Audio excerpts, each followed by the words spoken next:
Hello everyone. आज हम लोग बात करने वाले हैं जेईई मेन 2024 के सिलेबस के बारे में। एनटीए ने उसके अंदर कौन से चेंजेस अप्लाई किए हैं, कौन सा पोर्शन रेड्यूस किया है, हम उस सब के बारे में डिस्कस करने वाले हैं। साथ ही साथ हम लोग 2023 के जेईई मेन के सिलेबस के साथ इसको कंपेयर भी करेंगे। लेकिन सबसे पहले अगर हम सीबीएसई की बात करें, सीबीएसई बोर्ड की, तो उन्होंने एनसीईआरटी के अंदर कुछ पोर्शन डिलीट किया है, रिड्यूस किया है सिलेबस के अंदर। तो एनटीए ने इस चीज़ को ध्यान में रखा है और उसके हिसाब से जेईई मेन 2024 के सिलेबस को रिड्यूस किया है।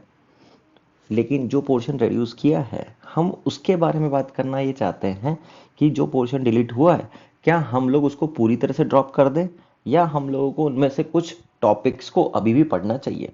क्योंकि देखा जाए तो उसमें मेजरली पोर्शन जेईई एडवांस में तो आने वाला है, तो हम लोगों को पढ़ना तो है। लेकिन जेईई मेन के लिए उसको अभी एज ऑफ नाउ रिवाइज करना चाहिए या नहीं करना चाहिए, तो हम लोग उसके बारे में साथ के साथ इसमें बात करते हुए चलेंगे। सबसे पहले अगर हम लोग सबसे पहले चैप्टर की बात करें, set relation and function, first unit की बात करें, तो इसके अंदर 23 बोलो या 24, इसके अंदर कोई चेंजेस अप्लाई नहीं हुए, कोई भी सिलेबस में चेंजेस नहीं आए। अब हम लोग सेकंड चैप्टर सेकंड यूनिट के बारे में बात कर रहे हैं, complex number and quadratic equation. तो इसमें दो टॉपिक्स को डिलीट कर दिया गया है, square root of a complex number and triangular inequality. इन दोनों टॉपिक को हटा दिया गया है। लेकिन अगर हम लोग बात करें, square root of a complex number एक छोटा सा टॉपिक होता है, टर्मिनोलॉजी होती है। इसको आप लोगों को एसेंशियल में लेना चाहिए कि हाँ ये रेड्यूस हो गया, लेकिन इसके बावजूद इसको रिवाइज करना चाहिए। क्यों? क्योंकि उन्होंने quadratic equation in real and complex number तो लिख रखा है, यानी कि क्वाड्रेटिक इक्वेशन के रूट्स वो इसके हिसाब से भी बात करेंगे। जब इसके हिसाब से बात करेंगे तो क्वाड्रेटिक फार्मूला वगैरह लगने में रूट के अंदर इमेजिनरी नंबर आ सकता है, तो उसके अंदर उसका रोल प्ले हो सकता है। तो हम लोगों को square root of a complex number छोटी सी चीज़ है, आसान सी चीज़ है, तो हमको उसको ड्रॉप नहीं करना चाहिए। ट्रायंगुलर इनिक्विटी को एज ऑफ नाउ हम लोग बोल सकते हैं हाँ भाई ड्रॉप कर सकते हैं। ऑल्दो ये topic triangular inequality JEE advance के सिलेबस में तो है, तो उसके लिए तो हमको पढ़ना है, but for as of now हम लोग बोल सकते हैं कि जेई मेन के लिए इसको हम ड्रॉप कर सकते हैं। दूसरी चीज, इसके अंदर सिलेबस के अंदर मेंशन 23 में भी नहीं है और 24 में भी नहीं है। एक टॉपिक है क्यूब रूट ऑफ यूनिटी। अब वो मेंशन नहीं है, लेकिन उसकी इंपॉर्टेंस हमेशा रहती है। तो वो टॉपिक ऐसा टॉपिक है जिसको आप लोगों को तब भी पढ़ना चाहिए था और अभी भी पढ़ना चाहिए। वो टॉपिक मेंशन नहीं है, लेकिन इसके बावजूद आपको उसको पढ़ना और रिवाइज करना चाहिए। उसका कारण क्या है कि उसका कई बार एप्लीकेशन पूछा जाता है। जैसे मैं आपको बात करूं, 2019 के अंदर भी एक क्वेश्चन आया था कि X square minus X plus one equal to zero के रूट्स अल्फा और बीटा है। और हम लोगों से पूछा गया था कि अल्फा की पावर 101 प्लस बीटा की पावर 107, इसकी वैल्यू क्या है। अब ये क्वेश्चन देखा जाए तो क्वाड्रेटिक इक्वेशन के हिसाब से है, क्योंकि इसके रूट्स के बारे में बोला गया है, रियल और इमेजिनरी दोनों रूट्स हो सकते हैं। तो इसके अंदर इमेजिनरी रूट्स का रोल प्ले हो रहा है। तो हम लोग या तो पहले क्वाड्रेटिक फार्मूला लगा के इसके रूट्स निकाल लें और फिर पावर को निकालने के बारे में सोचें, लेकिन ऐसा नहीं। हम लोग ये बोल सकते थे कि अगर ये थोड़ा सा हम लोगों को ये क्लिक हो जाता, अगर हम लोग क्यूब रूट ऑफ यूनिटी पढ़ते, तो हमको ये पता लगता कि इसके रूट्स माइनस ओमेगा और माइनस ओमेगा स्क्वायर है। और अगर हम लोगों को ये पता लगता तो इसमें पुट करने से, उसकी प्रॉपर्टीज अप्लाई करके हम इसका आंसर बहुत जल्दी निकाल सकते थे। तो यही हम लोग बात करना चाह रहे हैं कि इन टॉपिक्स का इंपॉर्टेंस डायरेक्ट वे में तो अगर हम लोग बोले तो बोल सकते हैं कि वो सिलेबस में नहीं है, लेकिन कई बार इनडायरेक्ट वे में इन टॉपिक्स का इंपॉर्टेंस होता है जो क्वेश्चन को जल्दी सॉल्व करने के काम आता है। नेक्स्ट हम लोग बात करना चाह रहे हैं तीसरी यूनिट की,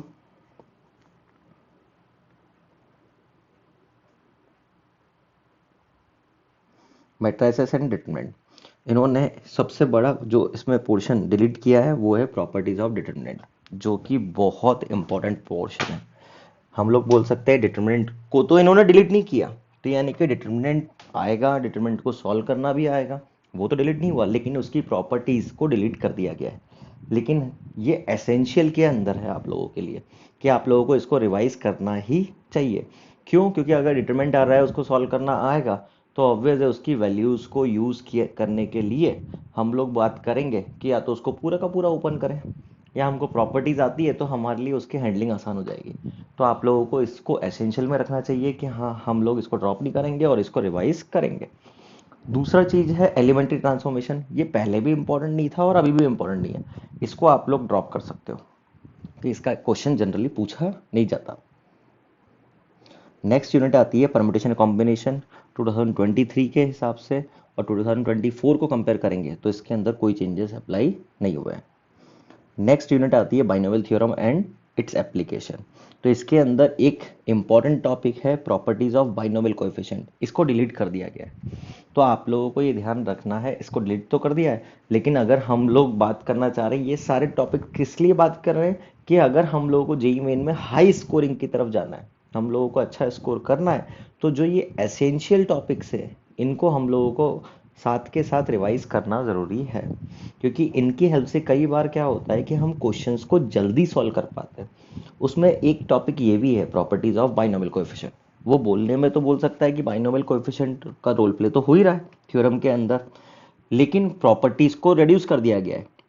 लेकिन सिंपल सा, जैसे मैं आपसे पूछूं एक क्वेश्चन कि 50C10 upon 50C10 plus 50C11, इसकी वैल्यू फाइंड आउट करने के लिए अगर उसने बोल दिया मान लो, तो हम लोग इसको सॉल्व कैसे करेंगे? हम लोग सॉल्व इसको करेंगे कि फिर एनसीईआर का फॉर्मूला अप्लाई करें और फिर सॉल्व करें? नहीं, अगर हम लोगों को इसकी प्रॉपर्टीज पता है तो हम लोग इसको डायरेक्टली सॉल्व कर सकते हैं।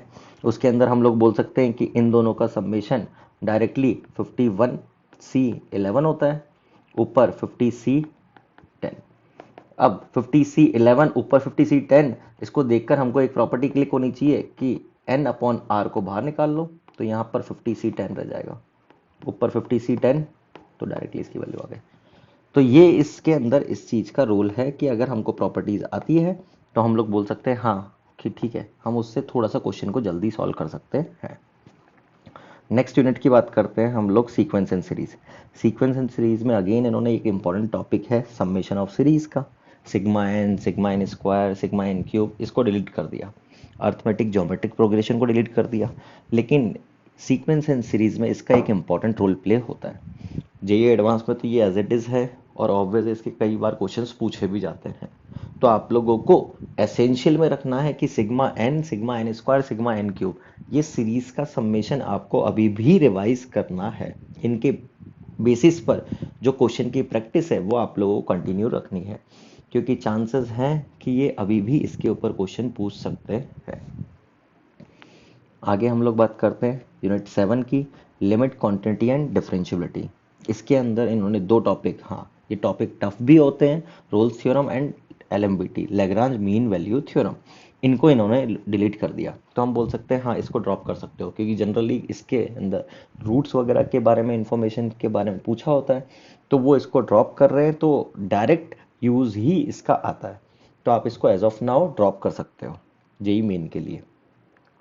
अब हम लोग बात करते हैं टेंजेंट एंड नॉर्मल, ये एक चैप्टर है, इसका 2-3 जगह आप लोगों को एप्लीकेशन आता है।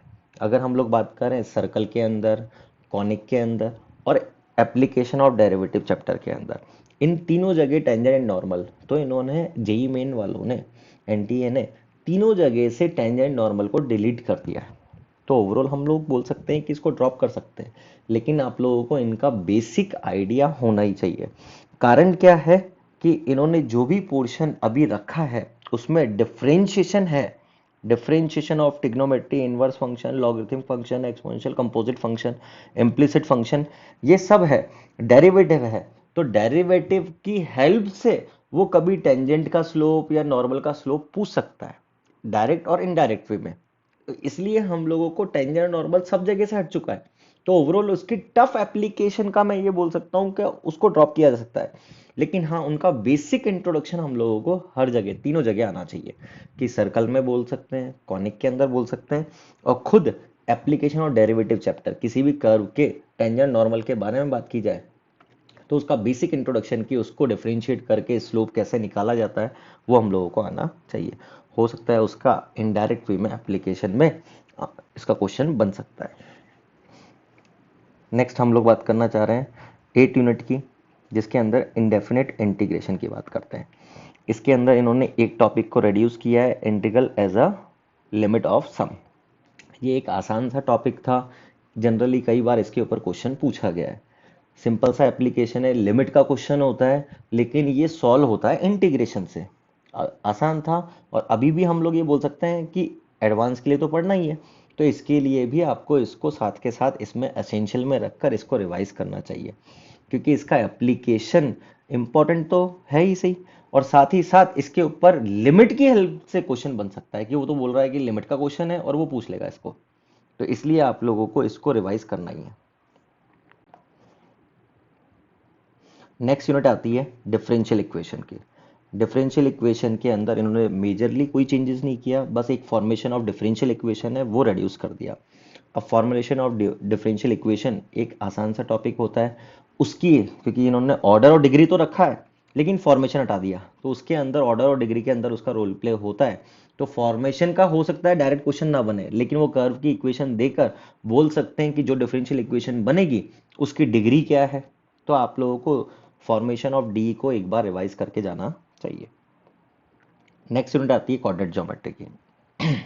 कोऑर्डिनेट ज्योमेट्री के अंदर इन्होंने हाँ थोड़ा सा मेजरली चेंजेस किए हैं, जिसके अंदर सबसे इंपॉर्टेंट चीज है स्ट्रेट लाइन के पोर्शन की बात करेंगे तो equation of family of line passing through point of intersection of two lines, ये इन्होंने रिड्यूस तो कर दिया, लेकिन आप लोगों को इसको एसेंशियल में रखना है और इसको पढ़ना ही है। उसका कारण क्या है, मैं एक सिंपल सा क्वेश्चन बोलता हूँ।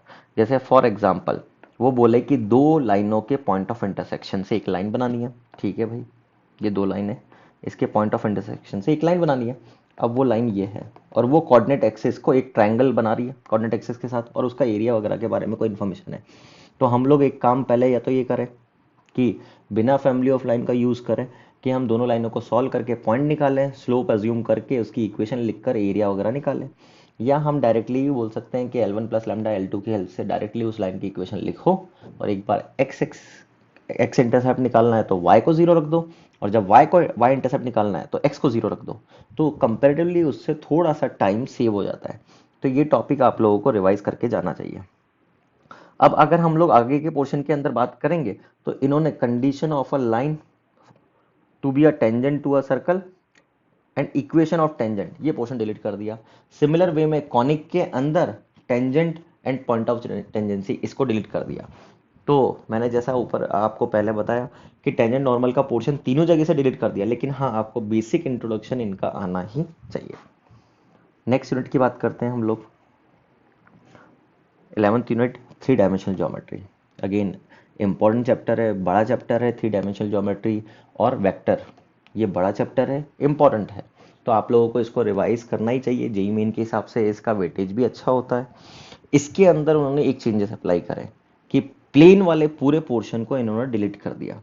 तो हम लोग बोल सकते हैं हाँ इसको ड्रॉप कर सकते हो आप लोग जेईई मेन के, क्योंकि इसका क्वेश्चन इनडायरेक्ट वे में नहीं बन सकता। वो प्लेन का क्वेश्चन पूछेगा तो प्लेन का बनेगा और हम लोगों को उसको यूज़ करना पड़ेगा। इसलिए हम लोग ये बोल सकते हैं अगर उन्होंने इसको रिड्यूस किया है तो आप एज ऑफ नाउ ये बोल सकते हो एडवांस में तो है, लेकिन इसके अंदर इसको ड्रॉप कर सकते हो। Next 12th unit vector algebra. Vector algebra में उन्होंने चेंजेस में डिलीट किया है scalar triple product and vector triple product, इसको इन्होंने डिलीट कर दिया। अब ये इंपॉर्टेंट टॉपिक होते हैं, जेई एडवांस के हिसाब से भी इंपॉर्टेंट है, जिसमें स्केलर ट्रिपल प्रोडक्ट एसटीपी आप लोगों को रिवाइज करके जाना ही चाहिए। वीटीपी को आप लोग फिर भी ड्रॉप कर सकते हो, लेकिन एसटीपी को आपको रिवाइज करके ही जाना ही चाहिए। एसटीपी की प्रॉपर्टीज़ वगैरह हमारी डिटरमिनेंट की प्रॉपर्टीज़ की तरह है, क्योंकि ये होता तो डिटरमिनेंट ही है। तो इसका रोल प्ले करके हम लोग कई बार क्वेश्चन को थोड़ा सा कंपेरेटिवली जल्दी सॉल्व कर पाते हैं। एक और चीज़ मैं इंपॉर्टेंट बताता हूँ कि ऊपर उन्होंने ये चीज़ तो बोली है intersection of two line, skew line, shorter distance between them. तो शॉर्टर डिस्टेंस बिटवीन देम यानी कि स्केव लाइंस के बीच की डिस्टेंस तो बोली है उन्होंने, है सिलेबस में, तो उसके डिस्टेंस का फॉर्मूला अगर आप लोग याद करोगे तो वो यही तो है, A2 माइनस A1 PQ। तो ये भी तो वो बॉक्स ही है, STP है। तो हम लोग इसको यूज ना करें, वो ये चाहते हैं कि क्रॉस और डॉट को यूज करके इसकी वैल्यू निकालो। तो हम लोग ये बात करेंगे कि एसटीपी को आप लोगों को आना चाहिए, ताकि हम लोग इसका एप्लीकेशन यूज करके क्वेश्चन के अंदर थोड़ा टाइम सेव करें। ठीक है, नेक्स्ट यूनिट आती है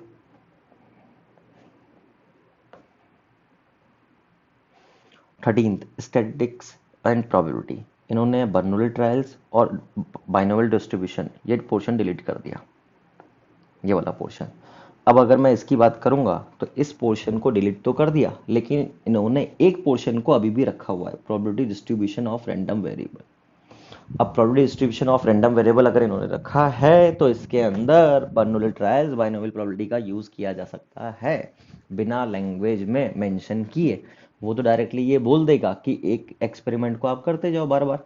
अब बार बार अगर हम लोग एक्सपेरिमेंट कर रहे हैं और उसमें सक्सेस और फेलियर की प्रोबेबिलिटी चेंज नहीं हो रही, तो बर्नौली ट्रायल से अगर हम उसको करते हैं तो क्वेश्चन जल्दी सॉल्व होता है। और अगर हम लोग बाइनोमियल डिस्ट्रीब्यूशन की टेबल बनाकर उसका मीन या वेरिएंस जो निकालने के लिए बोला जाए, अगर हम उससे निकालेंगे तो वो बहुत कॉम्प्लिकेटेड और बहुत लेंथी हो जाता है।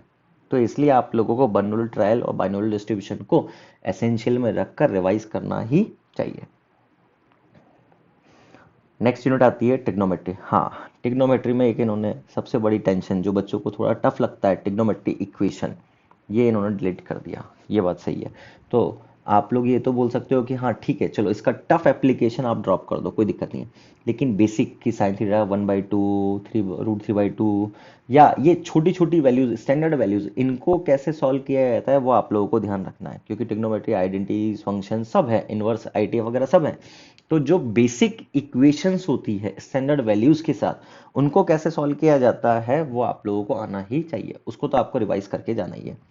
साथ ही साथ हाइट्स एंड डिस्टेंस, पहले भी वो आसान टॉपिक था, उसका क्वेश्चन कई बार पूछा भी गया है और कंपेरेटिवली बहुत आसान रहता है। फ्रेमिंग करी, डायग्राम बनाया और उसके अंदर ट्रिग्नोमेट्री के बेसिक फॉर्मूले यूज करके हम उसका आंसर निकाल पाते हैं। तो उसको ड्रॉप करने के एज ऑफ नाउ कोई रिक्वायरमेंट नहीं है आप लोगों को। उसको रिवाइज कर भी लोगे तो टाइम भी कंज्यूम नहीं होगा, और हाँ उसके बेसिस पे कोई क्वेश्चन आ गया बाय द वे तो आप लोग उसको कर लोगे। नेक्स्ट यूनिट आती है मैथमेटिकल इंडक्शन। पहले भी इसके कभी कोई क्वेश्चन आए नहीं है और ये 24 के सिलेबस से पूरा रिड्यूस भी हो चुका है, तो इसको कोई ड्रॉप कर सकते हो आप लोग, कोई रिवाइज करने की रिक्वायरमेंट नहीं है। Next, mathematical reasoning.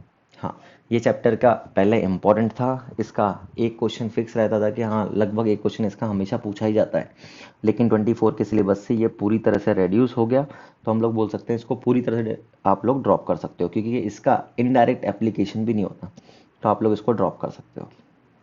तो ओवरऑल हम लोगों ने बात ये करी है कि किन टॉपिक्स को जो रिड्यूस किया है हम लोगों को सिलेबस के लिए, जेईई मेन के रिवीजन के लिए, उनको ड्रॉप करना चाहिए या नहीं करना चाहिए, क्योंकि मैक्सिमम पोर्शन जेईई एडवांस में आना था। तो हम लोग बात कर सकते हैं रिवाइज तो उसके लिए करना ही है, लेकिन जो टॉपिक एसेंशियल है उनको अभी भी रिवाइज करें, ताकि वो जेईई एडवांस पे तो देंगे सही हेल्प हमारी, लेकिन साथ ही साथ अगर कहीं पर इसके क्वेश्चंस आए और इनकी हेल्प से हम क्वेश्चन को जल्दी सॉल्व कर पा रहे हैं तो इसमें ये बेनिफिट देते हैं। तो हम लोगों को कुछ टॉपिक्स के अंदर इनका ध्यान रखना पड़ता। Thank you everyone.